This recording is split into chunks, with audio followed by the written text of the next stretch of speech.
All right, let's try this now, although it's saying we're still live, so I wonder if it's really just the same thing or not. What the heck is that? I don't know. We were not meant to go live There we today. go. Can you hear us now? Did you got the sound up or down? It is muted. Awesome. Okay. All right, we're going to start a whole new hangout. Good. There we go. It says people can hear us. We can't hear us. Really? That's so interesting because we cannot hear ourselves, which is kind of funny when you think about it. Oh, that's hilarious. Maybe I need to reboot it. No, it's okay. It's not. It's not a big deal if we can't hear ourselves. But how's everybody doing out there in YouTube land? Sound is good. Well, all right. We'll pretend that this is going to work. So anyway, so yeah, we had a nice, cool intro to the show all planned, and it just failed. So let's do it again. Let's take two. I don't even believe that they can hear us now because I can't hear us. So we'll just kind of make funny faces and stuff. Yeah, I have both now. Oh, no, it says, oh, crap. I just deleted that. So yeah, so this show today, guys, is all about what to do if you want to reinvest in your eBay business and what sort of things you should be thinking about, how you can grow, how you can pay yourself, all those sorts of topics. So this should be interesting. It's already been so incredibly interesting to me. Yeah, exactly. So but welcome to the show. I'm Prof Sales. And I'm Karin. There you go. So we have no little name thing below, so you'll have to figure it out on your own. Who's who? All right. So getting back to how this was supposed to start, we are going to talk about 3 models here that you can use. That's technically 6 when you put up 3 too. Oh. This is true. Or 33. But 3 models on how you can reinvest in your eBay business and what you can do. All right, so I'm going to talk about the first model, and this first model is called Take the Money and Run. So what does this one look like? Well, I will tell you. All right, so let's suppose you have an eBay business, and every month you're making, let's say, $1,000 after expenses. All right. So you could pull out all that $1,000 every month. I mean, that sounds pretty good, Karin, right? Yes, it sounds great. Yeah. So you could take that money each month, put it in your bank account, and this puts the most money in your pocket, right? I mean, you could take every bit that you make, but there's some challenges with that. So first of all, this leaves nothing for growth. If you make $1,000 after your eBay expenses, PayPal expenses, and your we'll say your cost of goods, you don't really have anything left. And yeah, you have in your pocket, but you can't grow your business, and you've sold a bunch of things, so your amount of listings have gone down. So next month you're probably going to lower and lower and lower. So there's that particular aspect of it can be challenging because you don't have any way to grow. So if you make $1,000 off of, say, 500 listings, just to make it simple, and you sell 50 of those listings to make that $1,000, next month you're starting with 450 listings. You're probably not going to make 1,000 again, assuming they're all relatively priced somewhere around the same. But you can do that. But one other caveat to that, if you take the money and run, so to speak, this may maximize your tax liability. Because now you've taken all the profit out of the business, you've put it in your pocket, and somewhere along the way, there's probably going to be some tax liability for you or the business. Nobody likes taxes. Do you like paying taxes, Karin? Not so much. Not so much. So that way, it could be a situation where you're, maximum tax liability, you're putting the most money in your pocket, but your business is starved for cash, and you are not able to grow. It becomes this sort of one and done thing, right? Another thing that you have to look out for is if you take all the money and run, you better do it after your fees have been taken out, or you're going to be in another world of hurting because, like death and taxes, so are eBay and PayPal fees some of the only sure things in life, right? Right. So make sure that you leave money to cover that. So you can't entirely take out everything from the business without Yeah. taking care of that. And there's businesses that do that. Like they, you know, in general, especially you see this in small business, maybe they have a really great month and they take all that money and then they put it in their pocket. Again, it's your business. You can do how you want, part-time, full-time, whatever level you're at, it doesn't matter. You can do this however you like, but just realize there are some consequences to doing that. So that was take the money and run. The second model here is reinvesting for maximum growth. Not a catchy name like take the money and run. There's not even a song for this one. Put it all back in the business. Yeah, there's not even a song for this. No Steve Miller Band song for this. Hopefully I won't get a copyright claim for saying Steve Miller Band. But this model says you could keep reinvesting 100% of your profits back into your business. So let's go back to the example again. All right, so you have 500 listings, you sell 50 of them, you make $1,000 after your fees and expenses and cost of goods and everything, and you plow all that money back into the business. You buy more inventory, maybe you invest in some equipment for your business. You've been lacking better equipment, maybe even hire an employee, you know, to work on your business. Who knows? But that's just reinvesting it all back in. Now, the advantage to that is you have the ability for really rapid growth, right? When you're reinvesting all that money back in and no money's coming out, you can grow very quickly that way. No doubt, because you're maximizing your ability to grow as long as you're doing it smart. I mean, you can't go out and just buy equipment because you want to buy equipment, for instance. You can't say, oh, well, I'm going to justify this new iPhone for the business because I made $1,000. Maybe the phone you had's fine. Well, you could certainly say it and do it, but what's the outcome? What's the consequence to that? Right. You don't want to waste it. But you can grow your business very quickly when you do it this way. And you also are probably going to minimize your tax liability. Why? Because now the business may not be showing any profit on the books. You've spent it all back into the business. Inventory is an asset, so that's a little bit trickier. But let's say you just spend it on other things you needed to grow. Maybe you need a warehouse. Maybe you need an office space. Maybe you need to upgrade your home to a bigger space because to make your business work better. So you might be able to minimize your taxes by doing that. But remember, the money's not in your pocket. But this doesn't allow for any profit taking. Why are we in business if we're not going to make some profit and keep it? That's a great question. Why the heck are we doing this, people? It's a good question. So that kind of leads us to the third model. And this is the model that really we use, Karin, I would say more than anybody, or more than any other model. And it's sort of a hybrid of these two models. It's sort of the hybrid of the take the money, the run, and reinvest. So you've got to reinvest a percentage of your profits into your inventory growth. Now, why would I do that? Because if I want to grow, I need to expand my inventory. I need to always be buying better inventory too, but that's a separate issue. I actually need to physically take money and use it to buy more. I've got to replace what's sold and I've got to add on. So now let's take the $1,000 example. You have 500 listings up, you sell 50 of them, you make $1,000 after all your fees, we'll say, which would be a $20 net per item, which is great. And now you got this $1,000 sitting there. So what are you going to do with it? Well, I think 50% is a great starting point. Now that might not be the right percentage for you, but it's easy to figure out. So I'm going to say, all right, I made $1,000 profit. I'm going to take 500 of that and reinvest it back into inventory. And maybe business expenses too. There might be some business expenses I have. Maybe I need to buy a new printer, let's say.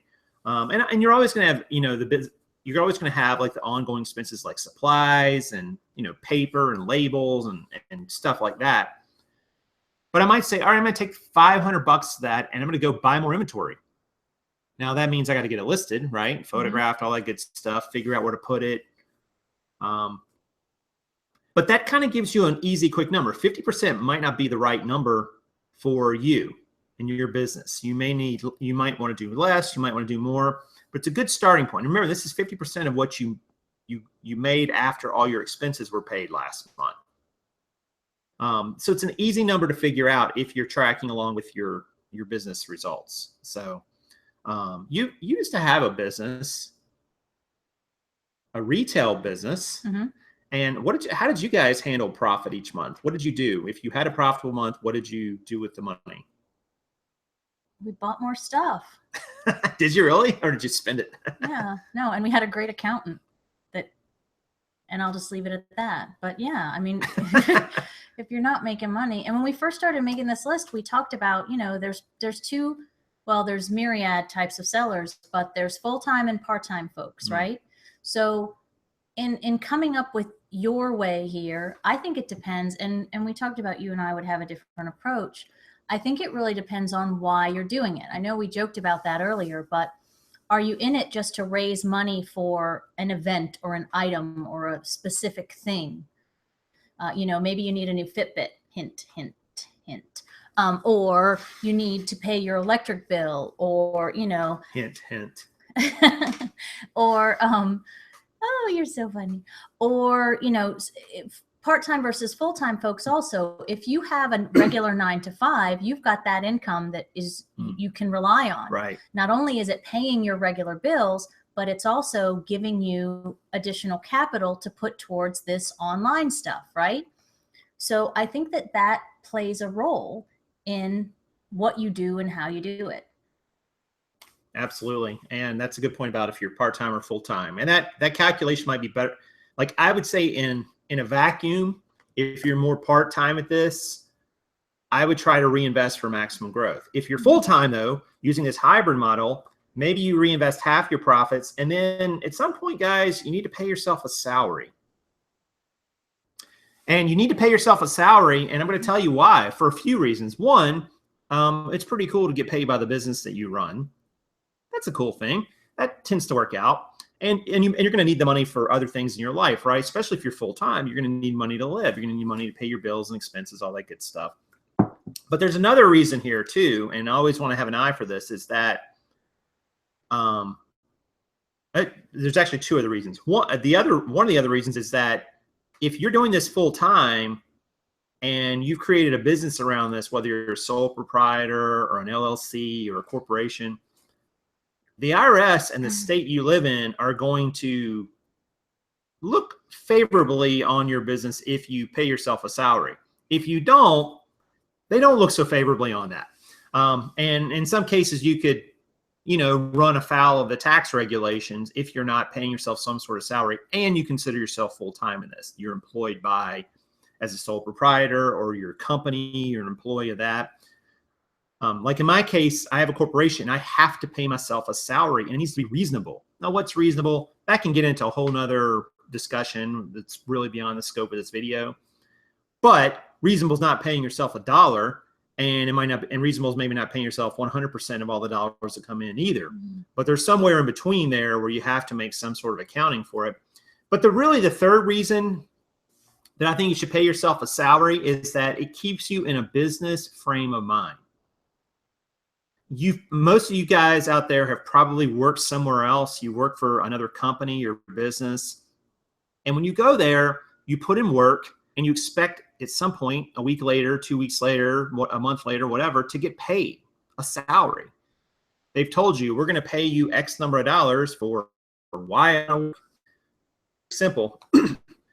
But of mine, if you're paying yourself a salary and you're in this business for yourself, because now you're treating it like a real business, a real employment opportunity. You can be a business owner and be an employee of your business at the same time. You just need to make sure that when you need to be an employee, you're acting like an employee. You're doing what needs to get done. When you need to be a business owner, you're acting like a business owner. You're doing what a business owner would need to get done at that moment. And that's how a lot of people start. They start by their own business. They're their own employee, and maybe that's all they ever are. And there's nothing wrong with that. But it helps you stay in that frame of mind if you're acting, if you're paying yourself a salary, because now it's like, hey, and I got this money back out and I deserve that because I put in the work. Thinking that way about it. It's kind of a mental way to make sure that you're in the right frame of mind. So I just want to throw that out there too. So There's some other considerations here too. We've talked about that one. And you can use a great personal example on that. Some other things to consider, especially if you're in it full time, you have to plan for leaner months when sales may be slower. And you're finding that the summer sure did slow down as it has done in summers past, but there was a big thing missing that we didn't plan better for. We acknowledged it, but we didn't plan on it. And what's that? What's that? Yeah, what's that? What? The Amazon income. Oh, yes. Oh, I got you. You're right. Yeah. Sorry, I got distracted by by Krillin's super chat. Thank you very much, Krillin. That's awesome, man. Appreciate it. And Krillin says, I have to clarify something. Buying more inventory is not investing. A business investment would be like buying a printer is more efficient. Yes, I only meant investing in the sense that you bought more of it. I didn't mean the sense that it's an investment to buy more inventory. I mean, that's obviously what you're going to always be doing. I didn't mean in the sense that it's really an investment per se, because inventory doesn't do anything until you manipulate it, list it, photograph it, sell it, move it. It's an asset of the business. It's just like cash, really, until you sell it, and then it becomes a cost. But absolutely. But thank you very much for that, Krillin. Really appreciate it. And Krillin's a great friend of the show, so an awesome guy, knows an awful lot about reselling and business as well. But yes, Carton, you're right. Like, I did not plan for thousands and thousands of dollars of Amazon income that I had last year. That's just, it's not here. And it's not here because I pulled down my listings and it's like, oh, that was stupid, colossally stupid. And, I didn't really realize that till it was kind of too late. But that comes back to, you need to kind of be able to forecast. And I'm actually doing something with that. I didn't even tell you this, but I've started this kind of just tracking like how much sells what in what month. So how many jeans typically sell in the summer versus how many listings, how many shirts, so on. So I can kind of figure out like all the peaks and values. I'm sure they're probably pretty close to what eBay's number says they are, but it'll just kind of give me an idea that like, all right, I can look to make somewhere around this amount of income if I have this many listings up. It's not perfect, but that's a little mini project that I have. And it's not even really a project because all the data is there. It's just putting it in the right place. But you have to have some way to know kind of what's going to happen in general in the next, week, month, 6 months, what have you, so you can plan. The other consideration would be source items that'll sell year round. If you want to be able to keep reinvesting your business, you need this cash flow coming in, and you've got to be able to, put money back into your business for all these needs. Is that source items that'll sell year round, and I am guilty of not being the best at that.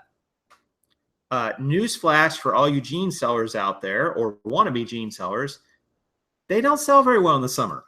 They sell, but they don't sell very well. They don't sell at the same rate. I would argue even price dips too, because people start dropping prices because they're sitting on inventory, which creates sort of this self-fulfilling prophecy. Lower, it makes the next price even lower than that to some degree. So you get a double whammy. They don't sell through as quickly, and they sell for less money. And I know that. But what I've not been the best at, and this is kind of 2 summers in a row, Karin, I'll say, combine that with the Amazon thing this summer, not sourcing items that'll sell better year round. Mm-hmm. And when you're a clothing seller, you run into that, right? I mean, there's seasons. You're not going to sell necessarily a lot of big coats and parkas and things like that in the summer. I mean, you're going to sell some, don't get me wrong.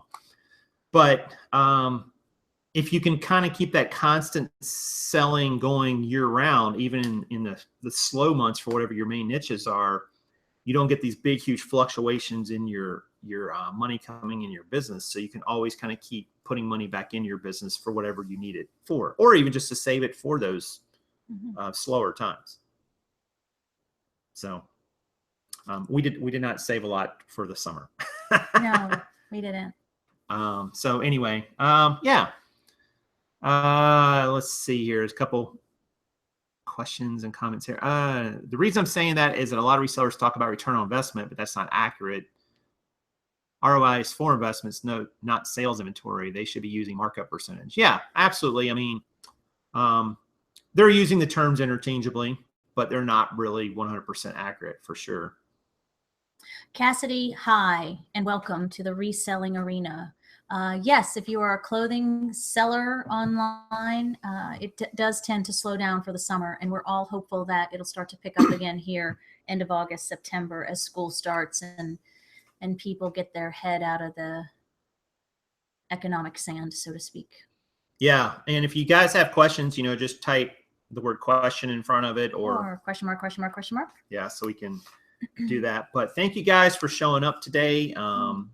We're really happy you're here on a Monday. Monday. We just want to remind you of a couple things. One, you can subscribe. There's a link in the description. You mean people are in this chat watching this video that haven't subscribed yet? It could be. Come on. You know what? Half of the people who watch my videos are not subscribers. I find that really interesting. I don't know what to even make of that exactly. But we could promise them all a puppy. Subscribe to this channel and we'll give you a puppy. No, that is not true. 100%. But it sounds good. Think of all some people don't want a puppy. The rescues that could benefit from something like that. Yes. And what else should they do if they're enjoying the content? Oh, they should smash the like button. There it is. That's my favorite part. I need some new from. voices though, so you guys got to send me a message on something to practice. I've done Mae West. I've butchered John Wayne. You could do the Terminator. Oh, you should smash the like button so we don't have to be back. Oh wait, no, so that we will be back. That was very funny. I'm amusing myself. And also one quick programming note, guys, that we come on Monday, Wednesday, Friday, 3 times a week at 2 o'clock. So Eastern Standard Time, so you can catch it with different topics and so on. So set your YouTube clock. Yes, and the little alarmy thing there. If you'd like to be alarmed by us, you like to be alarmed. Set reminders. And whenever those little live things come up, then you can actually get a bonus reminder. Like it'll tell you, hey, give me because this YouTube, it's glitchy.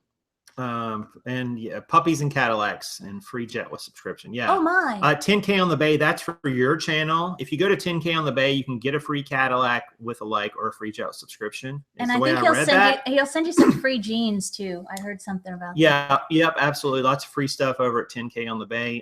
Tracy said my question's about listing duration. I list good to cancel, but this means old inventory keeps rolling over. How do you keep your inventory fresh? Do you list for 30 days and mark down? I am so glad you brought that up, Tracy, because it actually, I was going to talk about this new, I didn't even bring it in here, gene pricing model. I wonder if I should just show it. I don't know if it'll show really well. So here's what I did. I've decided that going forward for the next, at least the rest of this year, I'm going to tier my pricing for genes.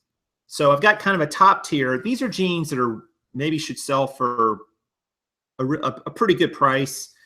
More than $35, all the way up to, over $100 in some cases. But I'm going to take those and every month I'm going to drop them by $5.01.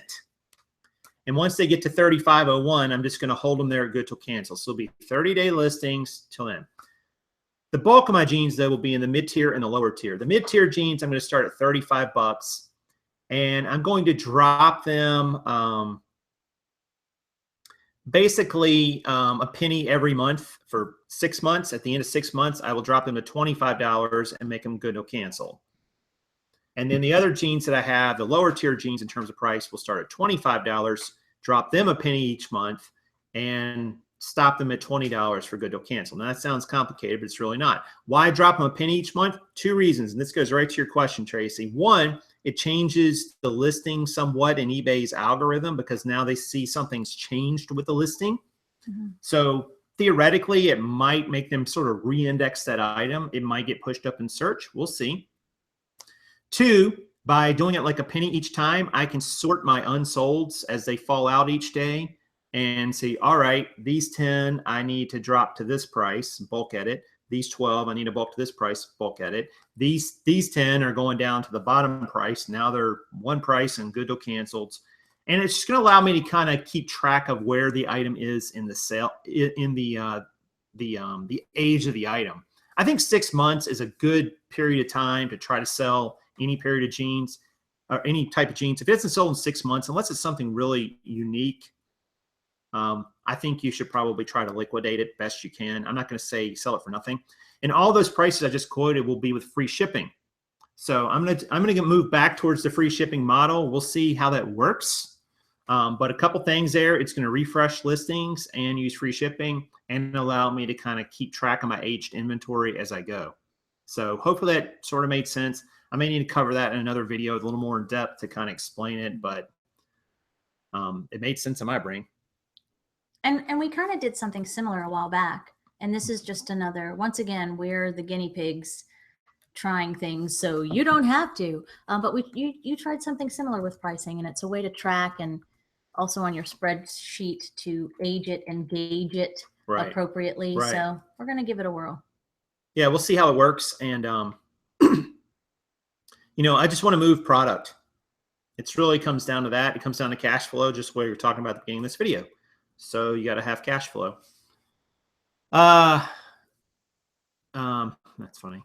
Where do you buy the best replacement lighting bulbs? Favorite brand? I was looking around for the box of replacements that we got on the new lights. It's out in the garage somewhere. I don't know, Large. I wish I'll look that up and try to get back to you on that. Yeah, we'll try to get you a message on it because we the cowboy lights come with Cowboy Studio sells them. But the latest extra bulbs that we got, and I'm looking at them, that's what over there on the umbrella lights, but they came from somewhere else. And just be careful, like don't go really cheap on those full spectrum photo lights that you're buying online. We get them through Amazon because we've gotten them before where they've been broken and damaged. And that's a big pain in the butt, especially if you've waited to get them and you need them. So we'll send you a message on that. I got to go look. That's a good point. Anyone in the chat use a thermal printer? We have one through our associates links ARC. It's we don't really use it for shipping, but we use it for other labels. But those Dymo printers, like is in the list, is in the links. You can find a Dymo printer, and they're great. And they make different sizes. Yep. They have that big double one. Yep. That's really cool. But just Dymo printers. One that'll print two together, like so you can print, you know, shipping labels here and a different type of label on this one. You don't have to change the labels back and forth. They're really nice little printers. Do white 7 fam jeans do well? Not particularly, Krillin. I mean, they'll be fine. You'll sell them for $8. I mean, they'd have to be like, you know, if they were like dojos or something like that, that would be different. But that would matter. That A pocket, maybe the A pocket, maybe the A pocket. But and with the white ones, we tend to stay away from white pants, white jeans, because they tend to be a little subjective. Anything, any discoloring, any mark, any mar. Right. I swear it's come back to haunt us. We just had a skirt, and I think on that skirt, I bet you we got a return on this beautiful white linen skirt.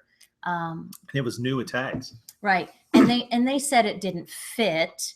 But I wonder if it was just, you know, they got a mark on it. There was just something. I didn't see one, but no, it's easy to miss. Yeah.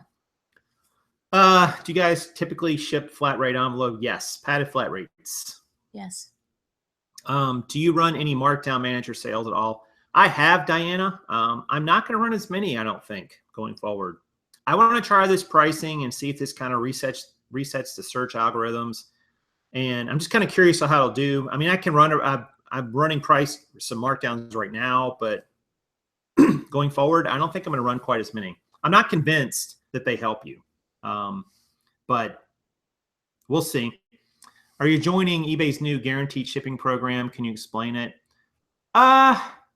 Luke and I did a show about that, Liz, Endless Entrepreneurs. If you check out his channel, you can see where they talked about that. I definitely am not an expert on it, though, at this point. So I don't really think I could say too much more about it.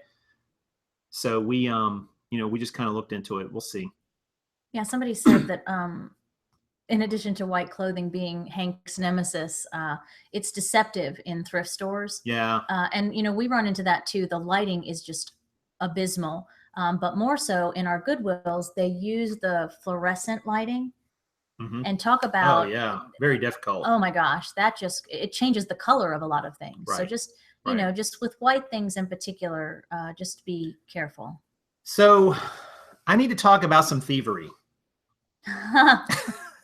And Diana, I'm glad you're in here because I think you're the person who sent me the message or left me the comment, and actually deleted your comment only because it had the link to this other person's channel in it.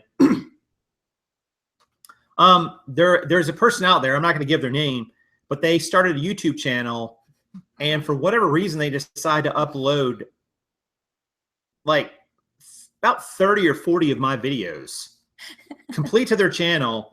And I forgot to tell you this today, like one of them, they even duplicated, like it was the video for 7, and the video was only about 8 minutes long, and they duplicated it again. So I'm thinking they want to monetize it when it gets to a certain point, because you can't monetize unless it's at least 10 minutes. And they just basically uploaded my videos, did not give me credit, did not attribute them to me.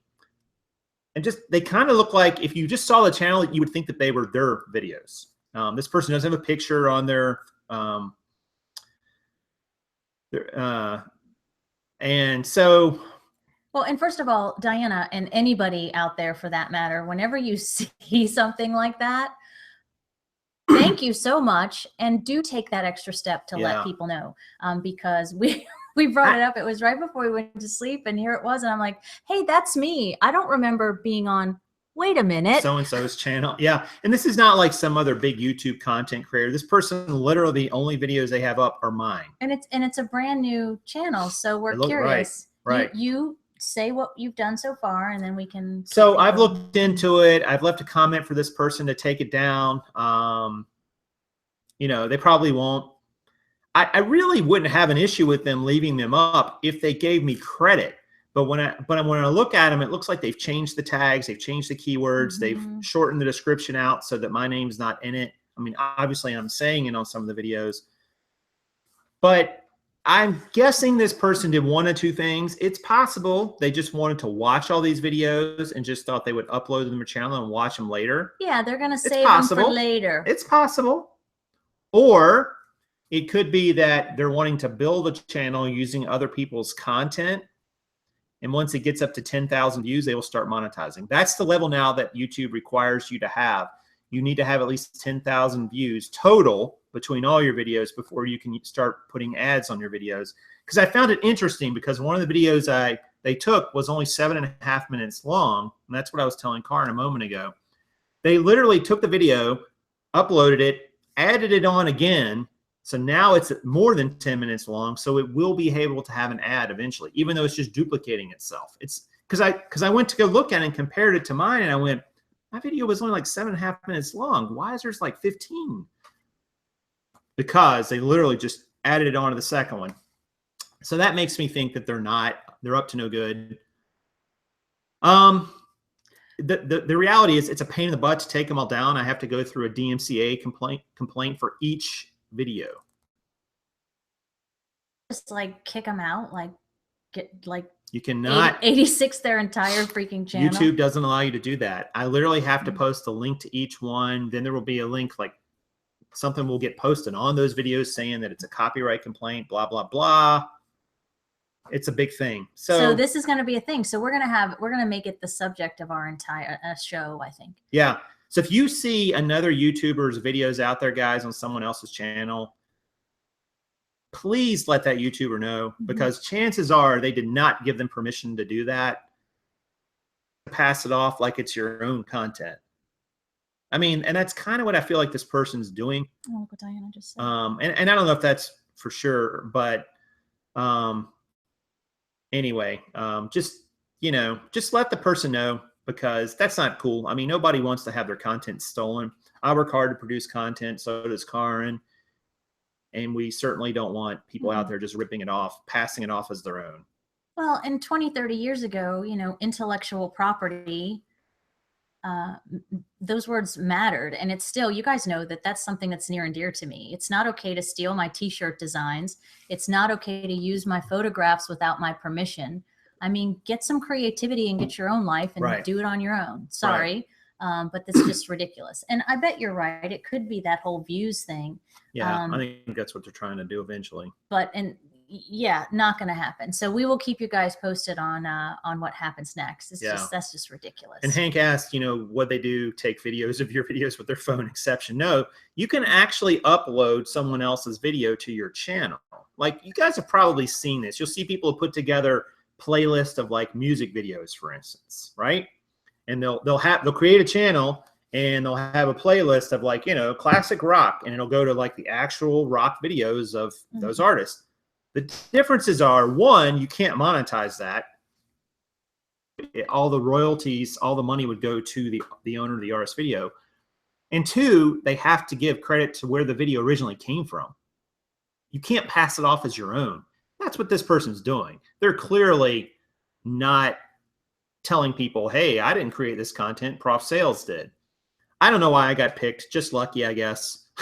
Well, and it looks like Diana said he may have even added some more stuff. So the important thing is, it takes a click for you to report a video. It takes a click for you to do the right thing and send somebody a message and say, hey, Bob, it looks like so-and-so is portraying themselves as you. And we've seen it on here where people have actually spoofed IDs. And that's not okay either. So just you do you, people. Yeah, there's no reason to have to want to be anybody else. Oh, man. I mean, I'm flattered, but I'm also annoyed.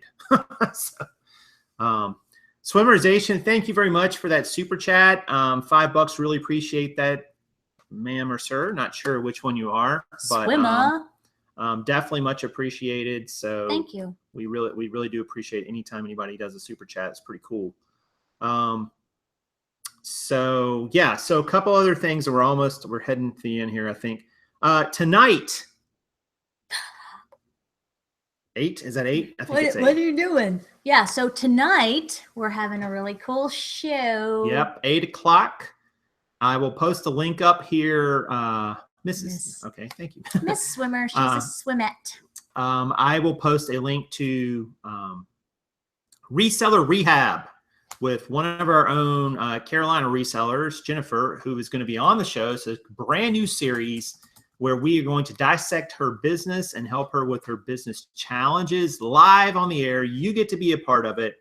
You get to ask your questions. Maybe her situation will be similar to you. I think it will in some ways. It will be me and 2 other YouTube content creators, which I'm pretty sure you guys know, but I'm still not going to say who it is yet. And we will be dissecting Jennifer's business live on the air, and you will get to see it. And we'll be asking her questions. We will be then giving her suggestions and so on, and things that she can do differently, or do more of, do less of. And I'm really excited for it because it's going to be a cool show format. And of course, there will be time for your questions and your answers to what we talked about and other things too. Well, and in true Prof sales form, I've used all along the terms gently critique or gently correct. And we need to give Jennifer some credit. She's going to be the first. She's very brave and courageous in putting herself out there. So come be supportive of her, be constructive in that support and suggestions that you have for her. And I think that this has a potential to turn into something really cool because it's putting, you have whatever your challenge is, and it's stuff. It's not, how do I find time to list more stuff or whatever. I think you guys will be pleasantly surprised. It's next level thinking, and it's taking a different approach as a collective in building up, supporting, and helping people in our community. Collective. It's like we're part of the Borg. We are the Borg. I wish I could hold up that microphone. The microphone is very Borgish. But I'll be in the chat, and if Hank or Lauren come, they can be wrenches as well. But I'm really, really looking forward. Yeah, and cool. We've met Jennifer, and she's just you're gonna see she is just a ray of sparkling unicorn sunshine. She really is. Do you remember? She's just so cool. It was just a weird she's cool. comparison, but I like it. And she's probably a little nervous for putting herself out there, but we appreciate it, and we're going to do our best to do right by her, and hopefully she's going to leave with a plan of action. I mean, that's the goal here, right? Yeah, that's the goal. And as some of you know who are, you know, frequent viewers, we want more people to be part of this. I do have a list of people that I'm keeping. We're planning on doing another one probably in like 2 weeks. We just got to make sure schedules work right for everybody. But I will definitely kind of talk to the other 2 principals, and I got a couple other people who might be interested in doing this as well. You really need a couple. You need about 3 people plus the person to do this correctly, or it just doesn't work as well. And I'm looking forward to it because I think it's always interesting to dissect somebody else's business, their problems, their challenges, their perspective. It makes me really understand my own challenges and perspective a lot better. So I think you guys will get a lot out of it. I hope so. But we're looking forward to that. And that'll be at 8 o'clock Eastern Standard Time. East Coast is the best. That's my new catchphrase. East Coast has the most. It even rhymes. It's terrible. Because we're the only coast. Yeah. So anyway. All right. You got anything else? No, other than there's no wrong way to do it. We all do it differently, and what a great place to compare notes and yep, it'll be fun. And see how the other side of the tracks. No, that's not what I mean. All right, guys. Well, I think that's going to do it. So we'll see some of you tonight at 8 o'clock. Can't wait for that. And I hope you guys have a great rest of your Monday. Go out there and knock it out of the park. Yeah, it's Monday, man. Just start right now. Even if you haven't been all day, start right now. Just do it. All right. Subscribe down below in the description. And like it.